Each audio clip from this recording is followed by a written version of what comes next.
Welcome back. अंदरूनी सिंध की काली भेड़ों का कराची तबादला कर दिया गया। मुबैना तौर पर कच्चे के डाकुओं से रवाबित रखने वाले 79 पुलिस एहलकारों का शिकारपुर से कराची तबादला कर दिया गया। शहरियों ने रद्द-ए-अमल दिया है कि उन एहलकारों का कराची तबादला करने के बजाय नौकरी से बरतरफ किया जाए। उन्होंने शहर में जराइम में इजाफे का खदशा भी जाहिर किया है। बिलाल खान की रिपोर्ट देखिए।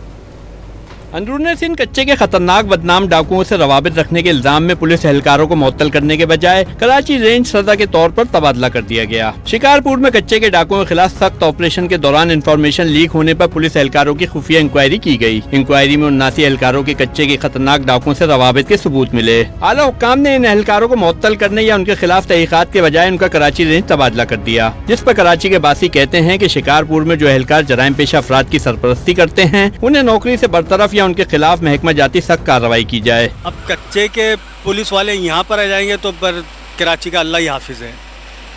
मुझे नहीं लगता कि मामला मजीद बेहतरी की तरफ जाए और बिगाड़ की तरफ जाएंगे। कराची में वैसे ही जराइम हद से ज्यादा है, अगर ये आ गए तो कराची का अल्लाह ही हाफिज है। डाकू अकेले नहीं कमाते थे, उनसे आधा आधा होता था, अब उनको कराची भेज दिया। पहले अवाम कम लूट रही थी, जो और अजाब नाजिल कर दिया। पुलिस ज़राए ने बताया कि इन एहलकारों को ऑपरेशन के बजाय एडमिनिस्ट्रेशन पोस्ट पर तैनात किया जाएगा। कैमरामैन मोहम्मद कासिम के साथ मोहम्मद बिलाल खान, डॉन न्यूज़ कराची।